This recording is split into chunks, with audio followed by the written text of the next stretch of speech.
Hi எல்லோருக்கும் வணக்கம். Bigg Boss season 8 Tamil. So இந்த வீடியோவில் இன்றைக்கி எபிசோடோடைய ரிவ்யூ பற்றி கண்டிப்பாக டிஸ்கஸ் பண்ண போகிறோம். ஸோ வீடியோக்குள்ளே போகிறதுக்கு முன்னாடி நம்ம சேனலுக்கு நீங்கள் புதுசாக இருந்தீங்கன்னா கண்டிப்பாக சப்ஸ்கிரைப் பண்ணிக்கோங்க. வீடியோ மறக்காமல் ஒரு லைக் அடிக்கோங்க. இப்போ நம்ம வீடியோக்குள்ளே போகலாம். ஸோ இன்றைக்கி எபிசோட் வந்து பார்த்தீங்க அப்படின்னா ஆடியன்ஸ் மட்டும் இல்லை, உள்ளே இருக்க கண்டஸ்டன்ஸுக்கும் வந்து ஒரு ப்ராங்க் பண்ணிட்டாங்க பிக் பாஸ் டீம். ஸோ ரொம்ப ரொம்ப ஒர்ஸ்டான ஒரு எபிசோட் அப்படிங்கிற மாதிரி நான் சொல்லுவேன். ஏன்னா இது வந்து இந்த மாதிரி பண்ணி ஒருத்தனுடைய எமோஷன்ஸை வந்து கொண்டு வரது அப்படிங்கிறது நம்ம வந்து இதோடைய ஃபார்மேட்டை பற்றி பேசினா தான் உங்களுக்கு புரியும். ஸோ பிக் பாஸ் அப்படிங்கிறது இவ்வளோ நாள் ஸ்கிரிப்டட் ஷோ இல்லை அப்படின்ற மாதிரி நிறைய பேர் சொல்லிட்டு இருந்தாங்கல்ல. ஸோ இன்றைக்கி என்ன சொல்லுவீங்க அதை பற்றி அப்படின்னு சொல்லி நான் உங்ககிட்டயே கேட்குறேன். It's basically a scripted show அப்படிங்கிறது இப்போ நிரூபணம் ஆயிடுச்சு. இப்போ உங்களுக்கு பண்ணப்பட்ட விஷயம் இருக்குல்ல, தீபக்கு சீக்ரெட் டாஸ்க் கொடுக்கப்பட்டது, அதை உங்களுக்கு காண்பிக்கப்பட்டது. அந்த தீபக் வந்து வெளியே போய் பசங்க எல்லாத்துக்குமே வந்து சொல்கிறாரு, இந்த மாதிரி நம்ம இப்போ டாஸ்க் பண்ண போகிறோம்னு சொல்லிட்டு. ஒரு சில பேருக்கு தெரியாது, ஒரு சில பேருக்கு தெரியும். ஸோ ரியாக்ட் பண்ணால் எப்படி இருக்கும் அப்படிங்கிறது தான் க்ளீனாக வந்து எக்ஸிக்யூட் பண்ணுறாங்களா. ஒரு சில இடத்துல சிரிக்கிறாங்க, அவங்க அதை மட்டும் கட் பண்ணிடுவானுங்க. ஸோ இதே மாதிரி தான் எல்லா சீசனும் ஃப்ரம் சீசன் 1 to சீசன் 8 வரைக்கும் நடக்குது அப்படிங்கிறது தான் பாயிண்ட். அதை நீங்கள் ஒத்துக்கொள்வ இல்லை, நான் வந்து ஒத்துக்க மாட்டேன் அப்படின்னு சொல்லி நீங்களே வந்து சொன்னால் கூட அதுதான் நிஜம். அதில் எந்த ஒரு மாற்று கருத்தும் இல்லை. ஸோ இன்றைக்கி நீங்கள் பார்த்தீங்க தெரியுமா, எக்ஸாக்டாக அதுதான் எல்லா சீசன்லேயும் வந்து நடக்கிறது அப்படிங்கிறது தான். நான் ஏற்கனவே இதை எப்படி கன்ஃபார்ம் பண்ணுறேன் அப்படின்னா, ஒரு வட்டமும் வந்து எனக்கு கஞ்சா கருப்பு சொல்லும் பொழுது ஒரு வட்டம் நான் பேசினப்போ அவர் சொல்லியிருந்தார். என்ன அப்படின்னா, திடீர்னு கூப்பிட்டு திட்ட சொல்லுவாங்க, சண்டை போட சொல்லுவாங்க அப்படின்ற மாதிரி சொல்லுவார். ஸோ அதுபடி நீங்கள் பார்த்தீங்கன்னா உங்களுக்கு தெரியும், அது ஒன்று. அப்புறம் மதுமிதா அவர்களுடைய அந்த சொன்னது, அவங்கள போட்டு டார்ச்சர் பண்ணு அப்படின்னு சொன்னது வந்து பார்த்தீங்கன்னா பிக் பாஸ் வந்து தனியாக கூப்பிட்டு வச்சு எல்லாரும் கண்டஸ்டன் சொல்லிவிட்டு மதுமிதாக்கு தெரியாது. ஸோ உள்ளே ஒருத்தவங்களுக்கு தெரியாதுங்கிறப்ப எப்படி ஆகும் பாருங்கள். இன்றைக்கி என்ன ஆச்சு பார்த்தீங்களா? உள்ள ஜெஃப்ரியோட மனநிலை எப்படி இருந்துச்சு? சட்டையை கழட்டி பைத்தியக்கார மாதிரி சுற்றுறான். ஜாக்லின் ஒட்டஞ்சிட்டாங்க. மஞ்சுரி முடிஞ்சு. அருண் மட்டும்தான் கொஞ்சம் வந்து பார்த்தீங்கன்னா, ஏன்னா ஒரு பையன் அவன் எவ்வளோ தான் தாங்குறான் அப்படின்னு பார்க்கணுன்றக்கா அவன் வந்து கெத்தாக வந்து பண்ணிட்டான். எந்த ஒரு பிரச்சனையும் பண்ணல. வர்ஷினி வழக்கம் போல் மிச்சர் சாப்பிட்ருந்தாங்க, எதுவும் பண்ணல அவங்களும். ஸோ இந்த மாதிரி எல்லாத்துக்கும் தெரிஞ்சு வீடு பிரச்சனை ஆனாலும் ஒரு சில பேர் எப்படி ரியாக்ட் பண்ணாங்கன்னு பார்க்குறீங்க பார்த்தீங்களா? இது நமக்கு வச்ச டெஸ்ட்டு கிடையாது. உள்ளே இருக்க கண்டஸ்டன்ஸ், அந்த வேதனையை அனுபவித்த கண்டஸ்டன்ஸோடைய நிஜமாகவே சொல்கிறேன், மனசு ரொம்ப ரொம்ப பதப்பதைக்கும். இந்த மாதிரி தான் இவங்க காலங்களாக நடத்திட்டு இருக்கானுங்க. நீங்கள் பாலாஜி முருகதாஸ் ஆதி சீசன் பார்த்துருப்பீங்கல்ல, அதுவும் இவன் காண்டாமிருக்க மாதிரி கத்திட்டு இருப்பான் பாலாஜி. நீங்கள் 3rd சீசன் எடுத்துக்கிட்டால் கூட கவின் நிறையா வட்டம் கன்ஃபெஷன் ரூம் போயிட்டு வருவான் அப்படிங்கிறத நம்ம கேள்விப்பட்டிருக்கோம். அந்த சாண்டி கும்பல் சரியா. 4th 5th சீசனில் ராஜு பிரியங்கா அடிக்கடி போவாங்க. ஸோ அதுக்கு ஒரு ரிப்ட் இருக்கும். தாமரை கூட ஒரு இதில் சொல்லியிருக்காங்க அல்டிமேட்டில், இப்போ பாருங்கள் சண்டை போட சொல்லுவாங்க நம்மளை அப்படின்ற மாதிரி. ஸோ இதெல்லாம் வந்து அன்னோன் ஃபேக்ட் நம்ம நினச்சிட்டு இருக்கோம். ஆனால் எல்லாமே உள்ளே வந்து சொல்லி தான் நடக்குது. இட்ஸ் பார்ஷியலி ஸ்கிரிப்டட் சரியா. இன்னொன்று, வின்னர் முதற்கொண்டு டிசைட் பண்ணி தான் உள்ளே அனுப்பப்படுகிறார்கள் அப்படிங்கிறது இன்னொரு பிரேக்கிங்கான ஃபேக்ட். ஏன்னா அது வந்து எனக்கு தாமரை பக்காவாக சொன்னாங்க.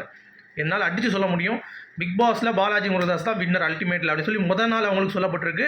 அதன்படி தான் ஸ்கிரிப்ட் செயல்படும், அதன்படி தான் நீங்கள் விளையாடணும் அப்படிங்கிற மாதிரி சொல்லி அனுப்பப்பட்டிருக்கிறார்கள். அப்போது இவ்வளோ தூரம் நம்ம சொல்லி இந்த ஷோவை பார்க்குறோம் அப்படிங்கிறப்ப நம்ம நினச்சிக்கணும், இது வந்து எமோஷனல் நம்ம வந்து கனெக்ட் ஆகி, ஐயோ சூப்பராக இருக்குப்பா ஷோ, இவன் போயிடக்கூடாது, ஐயோ போயிட்டானே, மன உளைச்சல் ஆகிடுச்சு, அந்த மாதிரி எமோஷன்ஸ் வேண்டாம். ஒருத்தனை பிடிக்குதா ரசிங்க, வெளியே வந்து பாருங்கள், அவ்வளோதான். அவன் வெளியே போயிட்டானே, கப்பு வாங்கலையே, மைண்டு கனெக்ட் பண்ணி ஐயோ பிரதீப் தூக்கிட்டாங்களே ரெட் கார்டில், எல்லாமே நான் சொல்கிறேன் it's definitely a scripted program அப்படிங்கிறதுல எந்த ஒரு மாற்று கருத்தும் இல்லை சரியா. 5வது சீசன் நான் சொல்கிறேன். 6வது சீசன் அசீம் ஐஷா வந்து பேசிகிட்டு இருக்கோம், ரேங்கிங் டாஸ்க் வைக்கிறாங்க, ஜிபி முத்து அப்போ தூக்கியிருக்காங்க. அங்கேயும் இந்த மாதிரி தான் டிஆர்பி இல்லாமல் அள்ளிட்டு இருந்துச்சு பயங்கரமாக. அப்போ அசீம் உள்ளே பிரேக் பண்ணி அடித்து தூக்கினான்.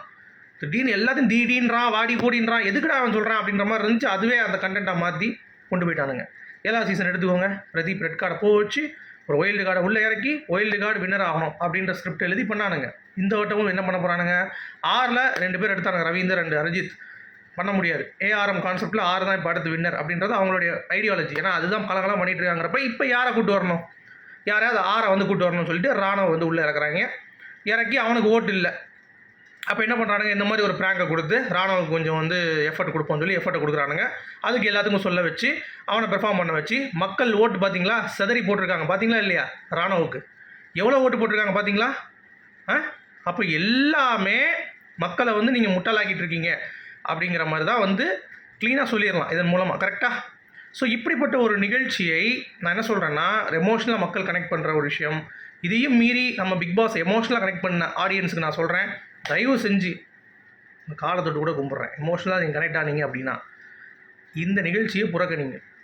இது வந்து நம்மளுக்கான நிகழ்ச்சி கிடையாது.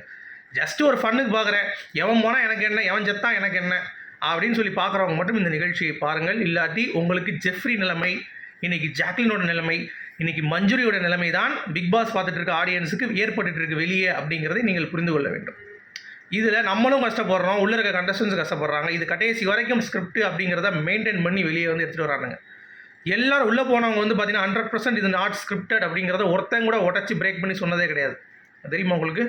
இப்போ ரவீந்தர் உள்ளே போயிட்டு வந்தார், அவராக சொல்லுங்கள் பார்ப்போம். இட்ஸ் 100% நாட் ஸ்கிரிப்டட் அப்படின்னு சொல்லுங்கள். இட்ஸ் பார்ஷியலி ஸ்கிரிப்டட் அப்படிம்பாங்க. அது என்ன அர்த்தம் அப்படின்னா, பார்ஷியல் ஸ்கிரிப்டட்னா நீ மூடிட்டு இருக்கும்பொழுது உனக்கு சம்பளம் கொடுக்க முடியாது, நீ சும்மா உட்காந்துட்டு இருக்கிறதுக்கு, அதுக்கு நான் ஏதாவது பண்ணுவேன்னு சொல்லிட்டு இந்த மாதிரி பண்ணுறானுங்க. அதை இன்னைக்கு வெளிப்படையாக செய்ததுக்கான காரணம் என்ன அப்படின்னா, நீ வந்து தனியாக கூப்பிட்டு வச்சு சொன்னால் கூட இவனுங்க பண்ண மாட்டானுங்க, காற்று வாக்கில் சொன்னால் கூட புரிஞ்சிக்க மாட்டானுங்க. ஜாக்லின் காலையில் சொல்லி பார்த்தாங்க, ஞாபகம் இருக்கா? ஜாக்லின் வந்து நான் இன்றைக்கி தான் சண்டை தானே நான் ரெடி பண்ணுறேன் அப்படின்னு சொல்லிட்டு உள்ளே போனாங்க தெரியுமா? இன்றைக்கி காலையில் கன்ஃபெஷன் ரூம் அவங்க போகிறதுக்கு முன்னாடி, மஞ்சரி போகிறதுக்கு முன்னாடி அவங்க போனாங்க மாரல் டீச்சருக்கு. உள்ளே போய் அவங்க வந்து பார்த்திங்கன்னா எக்ஸ்ப்ளோர் ஆகிட்டாங்க. ஸோ இதுதான் இன்றைக்கி வேறு எபிசோடில் வேறு என்ன இருந்துச்சு அப்படின்னா, வேறு ஒன்றுமே கிடையாது. அந்த லெட்டரை வச்சு கொஞ்சம் ஆடிட்டு இருந்தாங்க.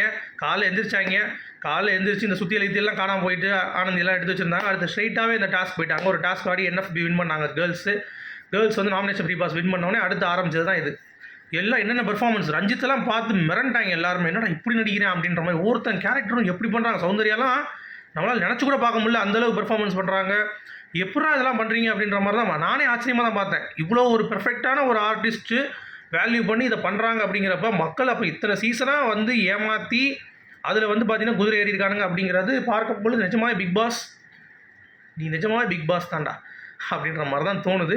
ஸோ வேறு லெவல். ஸோ இதில் நீங்கள் நம்பலை அப்படின்னா ஓட்டிங் நீங்கள் செக் பண்ணுங்களேன்.